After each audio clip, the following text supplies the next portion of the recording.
Welcome into the Todd Bowles Show. Casey Phillips here with the man himself, head coach Todd Bowles. First of all, congrats on the win. Not a bad way to start your reign as head coach here. We won't go 0-17, so I'm happy. I'm happy. Yeah, you know, that's a good perspective. That sounds like the perspective of someone that's been in this league for a little while, you know, and knows that things can be crazy, and to take every game, the coach speak one game at a time moment. I always go into every year having to get that first win off my belt, whether I'm a position coach, coordinator, or head coach, because if you don't and they start compiling, it gets to be more pressure and more pressure. So to get the first one out the way, now we can just go ahead and play. It does always feel like week one is where everyone either hits the panic meter or they're winning the Super Bowl meter. That one game feels like it matters so much more when it's the only game on the books, even though they all end up mattering the same at the end. But for you guys, how important did that one feel? Knowing it's on prime time, knowing that it's, you know, a road game, an important NFC opponent, does it feel a little bit more important, this first win?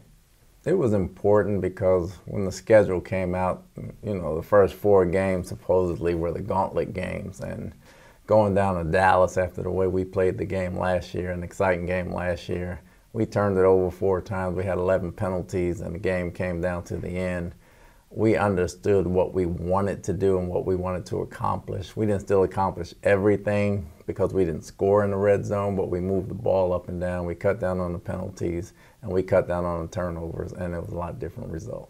And that has to be the best stuff in your mind of what changes you'd want to happen based on it being week one. That those are the kind of things it feels like typically takes you a lot more time during the season to work out. The penalties, the communications, the stuff that can drive a coach crazy in particular. For you to play as cleanly as you guys did week one, what did that tell you about the team overall and what you guys might be able to accomplish if week one you're already doing that? It told me they were focused, you know, going down there, especially the first 4 or 5 games of the year. You're trying to find out who you are and develop your identity. I thought they came out, they were focused, they executed, they communicated with each other, and they flew around, and that's a good sign, especially in week one when you don't know what you're getting from the other team. And when you speak of identity, that's always, I think, a question people have when a new head coach takes over is, what is the team going to look like under this person? Now, it's a little different when you've already been here and you're still the one calling the defensive plays like you were last year. It's not as big of a change. But if you look specifically at the Cowboy game, especially as compared to last year, the opener, where Brady threw it 50 times last year, and then now this is a game where it's big defense, some sacks and a takeaway, it's a run game, and then still a few longer passing plays when needed. Is this what we could maybe now say is the ideal Todd Bowles game? No, it isn't. My ideal game is to take what they're giving us and win the ball game. Now, if we have to throw it 50 times and they give us 50 throws, we'll take 50 throws. But Lenny got off to a hot start, and we fed the hot hand, and Byron did a great job of play calling. The offensive line got off the ball and started blocking and taking over the line of scrimmage, and he stayed with it. So I was happy with it, and the defense was getting off the field on 3rd down, so it was good complementary football. But it's not like I ordered every run. Byron is a great play caller. He understands what they're trying to do to him, and keeping it on the ground, he felt this game was a great idea, and it turned out to be great. And when you have an offensive line that this was going to be the first game with a lot of them playing together, to see the kind of run production you got and keeping Brady upright for the most part against a Cowboys defense that can wreak some havoc in there, that had to be maybe one of the bigger sighs of relief to see that it's not even just about surviving with this new offensive line, but thriving. I think it was very smart of Byron because they do run block very well. It's easier to run block than to pass block and pick up twists and stunts that you haven't seen. Run blocking is a lot easier, so he got them comfortable early. Once they got comfortable early, he had some timely throws in there, and I thought he brought them along nicely.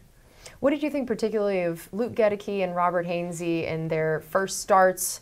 You know, Luke Goedeke's first NFL game period, the way they approached it mentally, their preparation, the way they handled the moment, maybe some of the communication as well, some of the things that can trip up guys in their first game a lot of times. I thought they played winning football, and that's not perfect football. I thought they played winning football. I thought they got off the ball well. I thought they communicated well. There were some things we got to get better at, that we got to tweak. They were not clean all the way through, but that was to be expected. But for the most part, we didn't lose a beat as far as running the football, as you can see, and we left Tom enough time to make some throws, and they can only get better and better. I was very pleased with them. And separate from the O-line producing some of those holes for running, what did you see from Leonard's running himself? And then, I mean, he's even throwing in a heck of a chip block in there, took out Micah Parsons at one moment. Just his game overall and how exciting that is to see how ready he was week one. He looks good. He could always run, but he was finishing the runs. He was doing the hitting instead of being hit. He was punishing defensive backs that were smaller. His shoulders were forward. He was downhill. He was focused, and he looked just like he did in college. I know you mentioned the lack of red zone production being one of the areas that you guys still wish you'd cleaned up a little bit more. I think, it took 6 drives maybe that were inside the 30 to actually get the touchdown on there. What was happening that stalled things out, that there'd be so much production moving down and then coming to a bit of a screeching halt at times? Well, Micah made 2 plays. Obviously, he got us on 3rd down, 2 of the twists we were talking about, and we were off just a little bit. We were off just a little bit trying to make a play and couldn't make it and had to settle for field goals. But we'll get better at that. Week 1, you're going to be off at something. The key is to win the game while you're off at something, while you get better at it. With your offense, obviously, Chris Godwin, Donovan Smith, 2 very important pieces that got a little banged up in the game. What are you guys thinking in terms of their injuries and how long before we might be able to see them back in action again?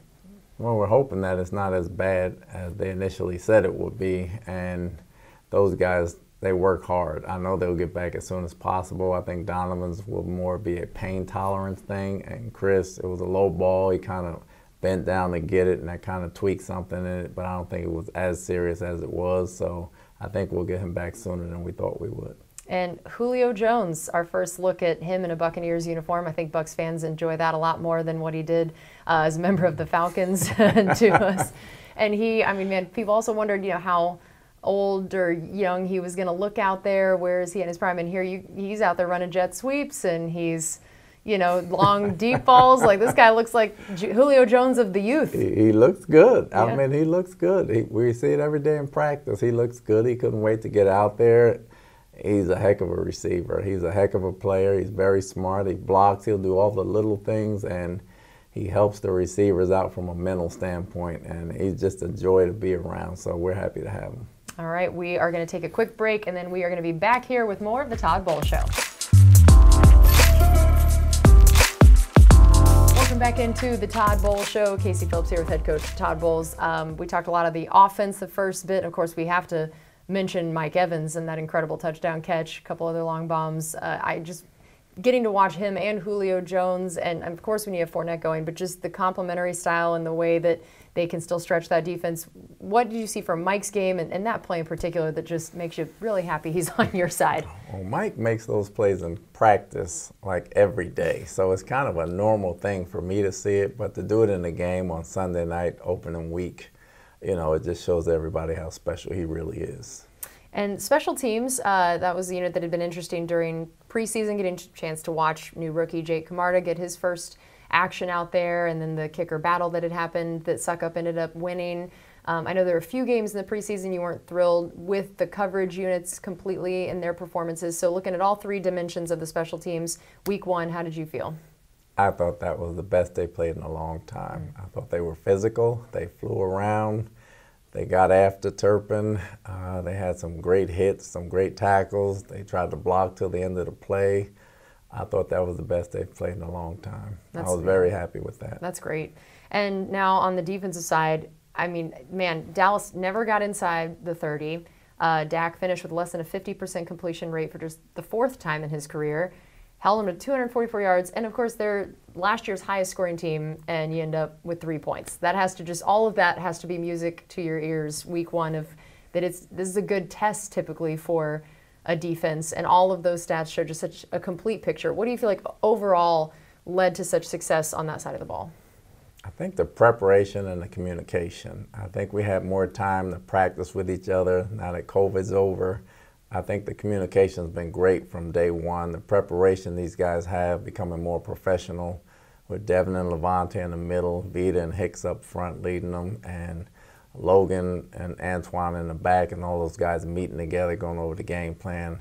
I thought they executed everything as a group, probably the best since I've been here. And Devin White, big game for him.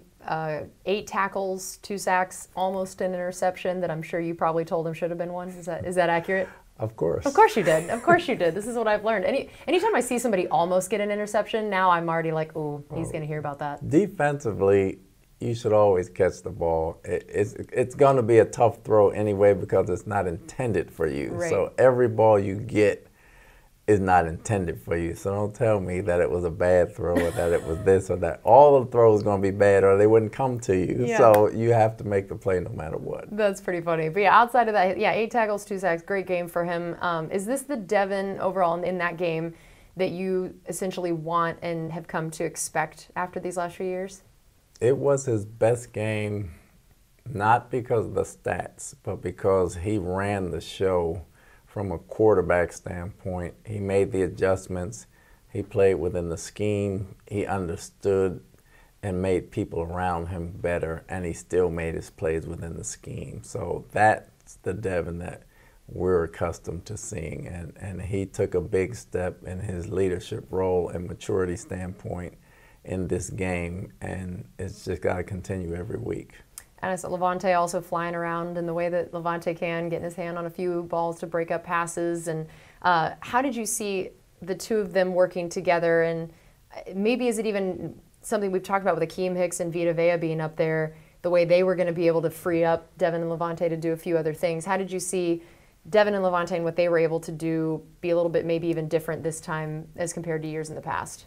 This time, I think, with Devin's maturity and knowledge of the game, it kind of meshed with Levante's a little bit more. So they talked about things and understood what was going to happen before it happened. Before, Levante would let Devin run around and he would clean up the mess, but he didn't have to clean up anything. And I thought they did a great job communicating up front. Those two big guys up front helped them run side to side, and I think together they're finding out each other's strengths and weaknesses so they can take advantage of it. All right, well, we still have plenty more coming up here on the Todd Bowles Show. We're going to look ahead to that next week's matchup against the New Orleans Saints. We'll be right back.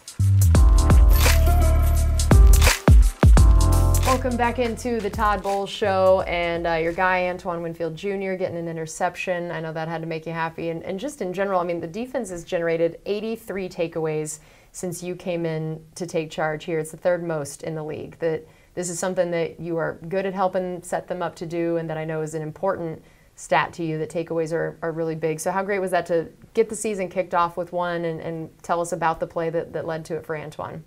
The most exciting thing was he caught it with his hands. You know, he's usually been catching it with his chest, and he's been missing them, and it's been bouncing off. And he has great hands because he was a punt returner in college. So to see him pluck that one out the sky and make it look so natural, that was impressive. For him getting comfortable a little bit in that nickel spot, playing zone, understanding where things are, and recognizing plays and taking advantage of it, that's the Winfield that we expect to make a ton of plays. Yeah, and we saw you like having a lot of your safeties out there. They're a great group. You may be a little partial to safeties yourself, you know, we know. Maybe a little biased on that too. But yeah, I mean, we saw that you enjoyed that 3 safety look a little bit in this game. Tell me how nice it is for you to have a bunch of these guys that can do different things, and even when it comes to playing nickel and just the different body types, different skill sets you have back there, and how that lets you dial a bunch of different things up.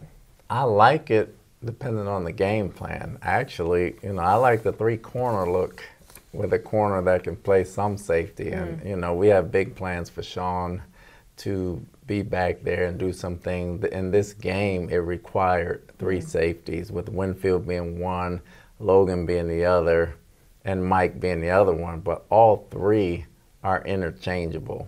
They all can play nickel, they all can play strong, they all can play free. So that gives us different latitude to do a lot of disguising, a lot of different pressures without changing the people, because they all know all 3 spots. And we haven't gotten into that yet, but it gives you more leverage as far as doing things, and I think that's important. It feels like the way you described that and what you like to do with your defense kind of reminds me of how people talk about the Saints offense, where they have a bunch of different guys that can do different things, and that just because they're out on the field doesn't mean you know what this play is going to be. So what are the challenges in preparing for that, game planning for that, when the personnel alone doesn't give away as much as it might for another team? Well, you got Taysom Hill, who can play tight end, wide out, or quarterback, or running back for that matter. Jarvis Landry can run the ball. He got reverses. He can do a bunch of things, and they have pieces that allow them to move around and get you in certain defensive sets that they can take advantage of. So it's going to be a big challenge this week. Looking at guys like Jameis, Alvin Kamara, some of the other parts of their offense, what are the biggest things that you feel like our defense will need to be prepared for or work on, or how are those the strength-on-strength ideas of these two teams going to potentially match up on that side? It's going to be a chess match. You know, anytime Alvin's out there, he's a threat, running the ball, catching the ball, playing wide receiver, moving around. He's another one of those pieces that can do a lot of things. Jameis has been here. He knows all the guys inside out. It's just a matter of whether we can get them behind the sticks or whether they can play ahead of the sticks, and that'll be the chess match. It'll be easier if we got them behind the sticks. It'll be easier for them if they got ahead of the sticks. So it's going to be a chess match, and it's going to be a lot of back and forth. How about preparing for the noise, the atmosphere there, especially when you do have a new offensive line that's still working together in the communication? I mean, I know that you were happy that there was only the 25 penalty yards this last week, but they were all, I believe, pre-snap penalties. So still the kind of thing you're wanting to eliminate and that you know can be tough against the New Orleans Saints. So what are some of the things that you guys may try to do to mitigate those effects? Well, we have crowd noise. You know, number one, we have crowd noise going in. We have silent counts. We understand what we're walking into. We know it's very loud in that stadium every time we play. And they have a great home crowd. But, you know, as an opponent going into a stadium like that, nothing's better than to try to quiet a crowd down in their own house. And how about their new addition, their rookie Chris Olave? What did you think of their addition to him and how he could change things for them? Talented. You know, he can stretch the field. He can go across the middle. He has great hands. He's a great piece to have. And then looking at the importance of a game like this, you talked about at the beginning, the gauntlet part of the schedule. It's you kind of said it in quotes where it makes it feel like you as coaches don't necessarily think of it that way, or how would you look at this part of the schedule and this game against the Saints and what it might mean? I actually don't. I mean, if they're on the schedule, you're going to have to play them at some point. I don't think any part of the schedule is that's hard because teams are different than they were the year before. I can't say we got these 4 out the way, now we're going to just run the table, because the other games, you'll lose those games too. So we take them one day at a time. We take them one game at a time. We don't play them all together. We focus and concentrate on that one opponent. After we take care of that opponent, we rest up and we'll move on to the next one. All right, we got one more segment coming up here on the Todd Bowles Show. We'll be right back. It's time for our final segment here on the Todd Bowles Show. So now, looking at you coming in as this head coach for the first time, and you're calling plays, but then you're also taking on that new role. How did that work out for the first game in the way that your new roles, new responsibilities, and how you tried to map that out for what that would look like in the game, maybe who some other people were that were delegated some different responsibilities, and how the flow was for you? I think it worked out fine. You know, I think Coach Christopher's down on the field. We've delegated him some different responsibilities about situational football, holding the chart, when to go for 2, when not to go for 2, how much time on the clock, when we need to call timeouts in 2 minutes. Between him down on the field, Tim Atkins down on the field, and Chico up in the box, they've been delegated different roles that way to help out whenever needed and whenever asked. So we talk a lot. I think me and Byron have great communication anyway. We check on things when it's 3rd and 1. Could it be 4th and 1, whether we go for it or not, whether we punt, whether we go for it in 2 minutes, whether we're too far backed up and the clock runs out. But we have different guys doing a bunch of different things, from Casey to Foot doing adjustments on the sidelines when they come off the field, to Goody adjusting the run game with Joe. Everybody's kind of intertwined, and we've been together for quite a while, so it's been kind of easy. So you got to give your first victory speech as a head coach here. Where does this rank in roles and responsibilities you love or hate as a head coach? It ranks number 1, because if you're giving victory speeches, Yeah. you're winning games. Yep. So it's always good to give a victory speech, but it's only the first game. So you don't want to be too high, but you don't want to be too low. You want to make sure you enjoy it. 24-hour rule, win, lose, or draw. Enjoy it for 24 hours, let it go. So do you feel like you're good at victory speeches? If you were to think about all the ones you've heard, even when you were a player, watched other coaches give, how do you feel like you're, what type of guy are you? Depending on the victory and the moment, I can be a great victory speaker. I can be very loud and fired up, or I can be very philosophical. It all depends on where we are in the season, how important the game was, and where do we go from there? I like that. You know, if it's the Super Bowl, you got to have a heck of a victory speech. Yeah. If it's the first game, you got to have a nice victory speech. Even keel. I like that. And I figured this is the perfect time to talk about the fact you earned your college degree recently, which congratulations. That's very exciting. And what was the motivation behind that, and now to know that you've finished it, the feeling of satisfaction there? My mother passed in 2009, and the only thing she ever wanted me to do when she was leaving said, just make sure I get my degree, for nothing else, for my kids. And I promised her I would do it. You know, and life has passed by. I have been trying to go to school to get it for the longest, and they kept giving me the runaround up there at Temple for the longest time, so I finally enrolled in the Mount St. Mary's, and they worked with me, and I took online classes. And you know, that's probably the most self-gratifying thing and the hardest thing I've ever done at this age. And I have one kid in college. I have two more that's coming out that's going to go to college. So it was important for me, for them to see it, but it was more important for me to keep my word to my mother and make her proud. That is awesome. Well, congratulations on that, and congratulations on the Week 1 win, Coach, and congrats on this upcoming season, first year as the head coach here. I appreciate it. Thank you, Case. All right, and thanks to all of you guys for joining us. We'll see you next week on the Todd Bowles Show.